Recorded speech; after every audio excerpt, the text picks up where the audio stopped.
Hello everyone, welcome back to Educational World. In today's video, we are going to start a new subject which is Introduction to Computer. And in this video, I'll be starting the first lecture in which we will be learning about the basics of computing and basics of computers. So let's dive into the video. First of all, let's take a look on agenda. Today's lecture will be covering what is a computer. It will help you to understand what is data and information, what is information processing cycle, and then inside it we will be covering the components of the computers. Let's move toward first topic, which is what is computer. So computer is an electronic machine that is capable to receive an input, process the input based on the given sets of instructions, and then producing the output, and it should have the capability to store the result for future use. Now what are these set of instructions, what is input, this will all be covered in this video. So overall we can say that computer is an electronic device that receives the input and processes it based on the given sets of instruction to provide the output. For example, you have marks of the students. You have taken a test for which you have a list of marks of the students, and you want their average.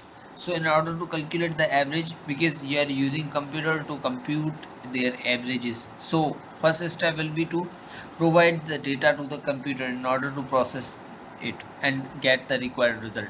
So in order to do so, you have to provide the input. Input is the method of giving instructions to the computers. This will be done using an input device. In this case here we have a keyboard.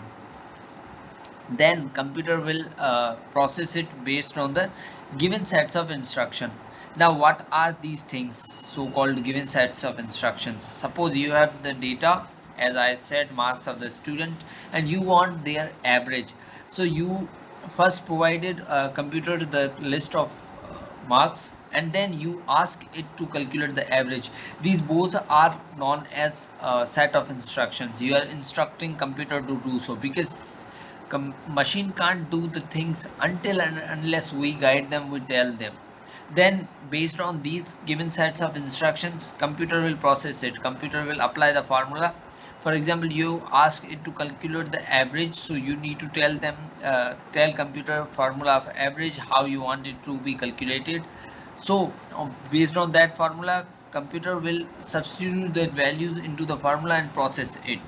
As a result, you will get an output on the screen, which will be an output device. We will cover these things later on. Now let's understand our second agenda, which is what is data and what is information.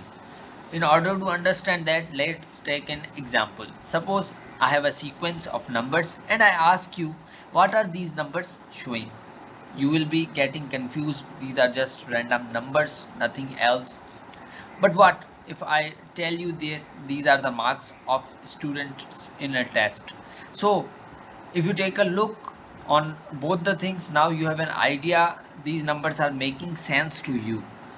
In first example that is highlighted, there is no context. In such case you will call it a data, and when I provided the context, this becomes information, because these numbers are useless without a proper context. So context convert the data into information.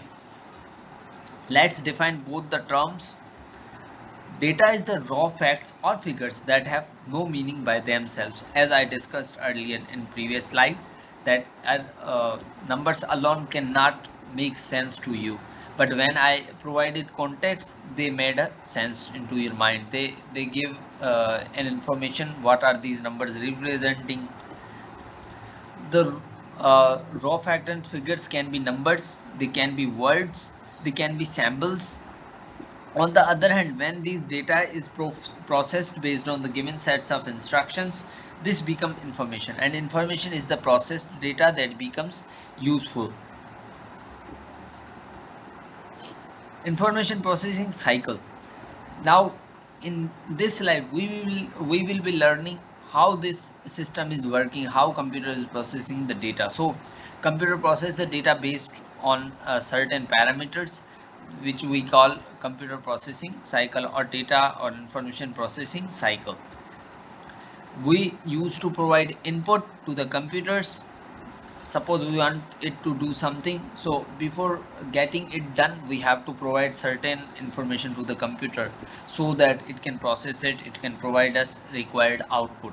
So input can be, and then we have as we given sets of instructions, then computer will process that data based on that given sets of instructions.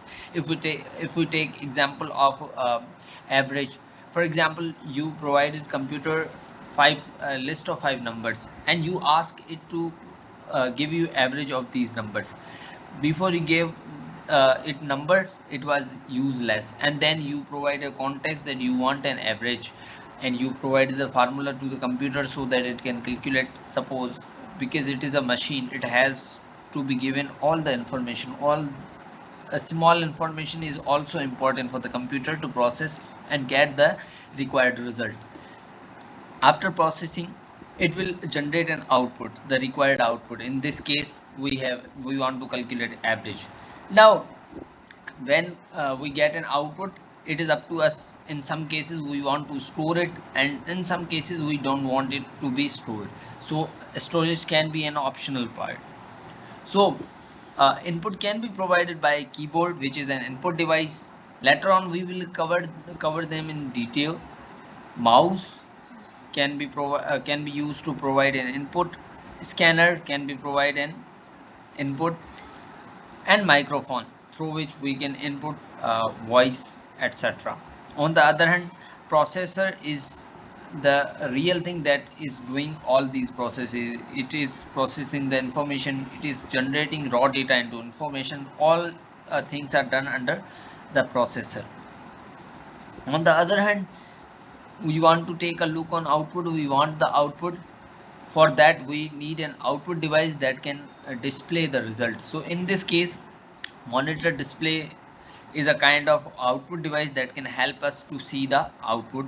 Printer, suppose you are giving a set of instruction to print a document, so printer can be an output device that can help us to do that task and provide us an output document. On the other hand, when we want to listen to something, we need speakers. So speakers are the output devices that can help us achieve the specific task. On the other hand, storage can be a hard disk. Suppose we want to store the data, we can store it in a hard disk. Secondary storage devices, SSD, USB device. So these are some of the information processing cycles parameters. So this was all about this lecture. I hope you got each concept, and if you have any confusion in the lecture, feel free to ask in the comment section. Thank you.